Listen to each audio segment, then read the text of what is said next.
Narendra Modi has arrived in the capital. He's at the BJP headquarters in Delhi. He's speaking now. दे आया हूं। भाइयों बहनों, मैं आपका एक साथीदार हूं और आपके साथीदार के नाते मुझे आपको हिसाब देना चाहिए और मेरे लिए आज मौका है मेरे साथियों को हिसाब देने का। और मैं तो तीसरी बार भारतीय जनता पार्टी के लाखों कार्यकर्ताओं का अविरत परिश्रम और जिसका परिणाम कि आज जब 2 साल 2.5 साल में सरकारें बदलती हैं, उसमें 12-12 साल से 3 बार एक सरकार को जनता चुने, ये भारतीय जनता पार्टी संगठन सरकार का काम इसकी गवाही देता है। ये इसकी गवाही देता है। भाइयों बहनों, मुझे इस बात का भी आज संतोष हो रहा है कि 12 साल के शासन काल के दरमियान मेरी सरकार ने जो कुछ भी काम किए, भारतीय जनता पार्टी ने हमें जो कुछ भी जिम्मेवारी दी और उसको पूरा करने का हमने जो प्रयास किया, उस प्रयास का परिणाम है कि मुझे इस बात का गर्व है कि देश और दुनिया में भारत मां को प्यार करने वाले हर व्यक्ति का सीना चौड़ा हो रहा है, माथा गर्व से ऊंचा हो रहा है। और एक कार्यकर्ता के नाते, भारतीय जनता पार्टी के कार्यकर्ता के नाते ये मेरा कर्तव्य बनता है कि मुझे जो दायित्व मिले उस दायित्व से मैं ऐसा काम करूं क्योंकि मेरी पार्टी के लाखों कार्यकर्ता सीना तान करके आंख में आंख मिला करके दुनिया को चुनौती देने का सामर्थ्य पैदा करें। और भाइयों बहनों, आपके एक साथी के रूप में आपने जो भी जिम्मा मुझे दिया है, उस जिम्मे को पूरा करने का मैंने प्रयास किया है और हर बार गुजरात के मतदाताओं ने उन अच्छे कामों को मोहर लगाई है। भाइयों बहनों, गुजरात एक्सपीरियंस से मैं कार्यकर्ताओं को यह जरूर कहूंगा, कठोर परिश्रम का कोई विकल्प नहीं होता है। भाइयों बहनों, मैं ये भी मानता हूं कि आज जन सामान्य की आशा अपेक्षाएं बहुत बढ़ी हुई है, व्यक्ति की आकांक्षा भी बढ़ी हुई है और उस आशा आकांक्षाओं को पूरा करने के लिए प्रतिपल शासन को जन समर्पण के साथ चलाए रखना, जनता को संतोष देना, ये अपने आप में एक बहुत बड़ा दायित्व होता है। लेकिन इस पार्टी से मुझे जो संस्कार मिले, पार्टी के हर छोटे मोटे कार्यकर्ताओं से जो समर्थन मिला, उससे भली भांति उस पवित्र कार्य को हम कर पाए हैं। और मुझे गर्व है कि मुझे जो दायित्व मिला है, उस दायित्व को भारतीय जनता पार्टी को संतोष हो, भारतीय जनता पार्टी के कार्यकर्ता को गर्व हो, उस प्रकार से पूरा करने का मैंने प्रयास किया है। भाइयों बहनों, आज देश और दुनिया में भारतीय जनता पार्टी के गुजरात शासन की चर्चा हो रही है। मैं देख रहा हूं कि पिछले कुछ वर्षों से देश के कई प्रमुख लोग, भिन्न भिन्न राजनीतिक दलों के लोग भी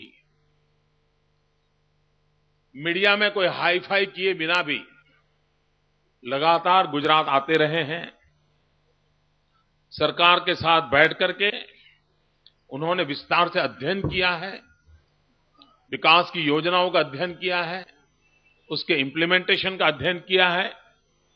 मैं भी दिल्ली के मित्रों को निमंत्रण देता हूं, अगर आप में से पार्टी तय करें और गुजरात आकर के 5-7 दिन रुक करके शासन व्यवस्था गुजरात ने क्या मॉडल दिया है, आप आए, जरूर देखें।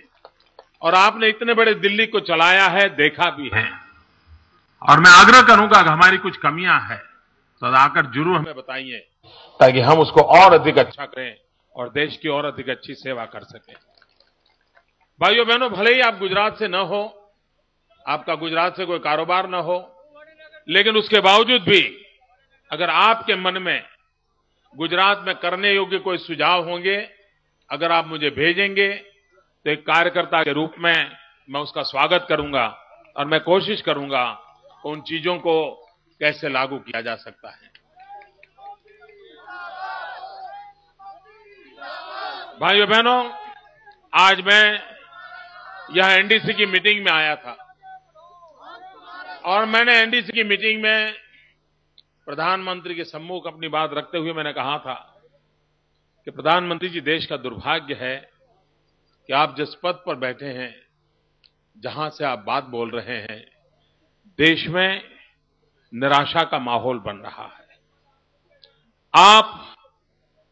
आप जो कुछ भी बातें कर रहे हैं, देश को एक निराशा की गर्त में डुबाए जा रहे हो। मैंने अपनी बात आज बड़ी कठोरता के साथ इस मीटिंग में रखी है और मैंने उनसे कहा है कि देश को आगे बढ़ाने के लिए आपके पास कोई सोच नहीं है, न कल्पकता है, न कोई परिश्रम है। अगर यही हाल रहा तो पता नहीं देश कितना नीचे चला जाएगा। आपको हैरानी होगी, 1 साल पहले देश की प्लानिंग कमीशन और भारत सरकार ने 9% विकास दर का संकल्प किया था, 9%। हम तो उनसे काफी आगे हैं, लेकिन वे 9% नहीं कर पाए, 7.9 पे अटक गए। दुख का विषय दूसरा है दोस्तों, इस बार उन्होंने 9 सोचना भी बंद कर दिया और इस बार उन्होंने सोचा है 8.2% ग्रोथ करेंगे, विकास दर करेंगे। अब आज 7.9 है, 8.2 करना मतलब 0.3 आगे बढ़ना। इस देश को 0.3% आगे बढ़ाने के लिए आज पूरा देश इकट्ठा हुआ था दिल्ली में। मैंने कहा, क्या हाल है जी? हम सब मुख्यमंत्री कितना ही धक्का लगाए, लेकिन जिस प्रकार से आप दिल्ली चला रहे हो, ये 0.3% के लिए इतनी मशक्कत करनी पड़ रही है, ये हाल है दिल्ली सरकार का। जबकि गुजरात 11+ से विकास दर कर रहा है। मित्रों, कृषि के क्षेत्र में वो 2.5-3% से आगे नहीं बढ़ पा रहे हैं और गुजरात 10 से नीचे नहीं आ रहा है। यानी इतना मिसमैच है जी। मैंने आज सारे विषय उनके सामने रखे। मैंने कहा, कुछ तो सोचिए आप। देश का नौजवान, हिंदुस्तान का 65% नौजवान 35 से कम उम्र का है। हिंदुस्तान की जनसंख्या का 65% 35 से कम आयु का होना, यानी ये भारत युवा शक्ति से भरा पड़ा है। लेकिन उस युवा शक्ति को राष्ट्र निर्माण में जोड़ने के लिए आपके पास न कोई सोच है, न कोई सपना है, न कोई योजना है, न आपका कोई पॉलिटिकल विल है। भाइयों बहनों, आप कल्पना कर सकते हैं कि किस स्थिति से आज नेतृत्व देश को चला रहा है। लेकिन भाइयों बहनों, आज देश में कुछ भी अगर हो पा रहा है तो कुछ राज्यों के परिश्रम के कारण हो रहा है। थोड़ा सा भी आशा की नजर आ रही है तो कुछ राज्यों के परिश्रम से आ रही है। एक इंदिरा गांधी के जमाने से कार्यक्रम चलता था, 20 पॉइंट प्रोग्राम, गरीबों की भलाई के लिए चल रहा है। जितनी भी सरकारें आई, सब सरकारों ने इसको कंटिन्यू किया। अटल जी के जमाने में कंटिन्यू किया था, अभी भी कंटिन्यू किया। और उसका हर 6 महीने रिव्यू बाहर निकलता था। और पिछले 10 साल में गरीबों की भलाई के 20 पॉइंट प्रोग्राम की इंप्लीमेंटेशन में हर बार पहला नंबर गुजरात का आया। और इतना ही नहीं, पहले 5 में कांग्रेस का एक भी राज्य नहीं। इतना ही नहीं, पहले 5 में यूपीए का भी कोई स्टेट नहीं। और मैंने 1 साल पहले एक मीटिंग में जब कहा, मैंने कहा, आपकी यह हाल है, आपका कोई स्टेट परफॉर्म नहीं कर रहा है, तो भारत सरकार ने क्या किया? अपने राज्य को परफॉर्मेंस करके मोदी से आगे निकल जाने के लिए प्रेरित करने के बजाय उन्होंने निर्णय किया कि अब भारत सरकार हर 6 महीने जो रिपोर्ट निकालती थी वो निकालेगी नहीं, ताकि उनकी बेइज्जती होती थी। यानी वो रास्ते ऐसे खोज रहे हैं कि जो देश को गड्ढे में ले जा रहा है। अच्छा करना, अच्छा सोचना, आगे बढ़ना, ये कोई अपेक्षा आज वर्तमान कांग्रेस पार्टी के नेतृत्व से करना बहुत मुश्किल है।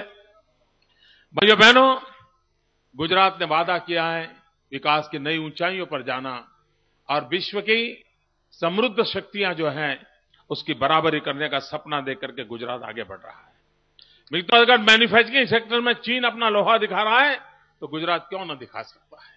इस सोच से हम आगे बढ़ रहे हैं। और भाइयों बहनों, आपने स्वागत किया, सम्मान किया, स्वयं अपने राष्ट्रीय अध्यक्ष जी भी इस काम के लिए आए। मैं सबका बहुत बहुत आभार व्यक्त करता हूं। बहुत बहुत धन्यवाद मित्रों। भारत माता की। मैं सबको विनंती कर रहा हूं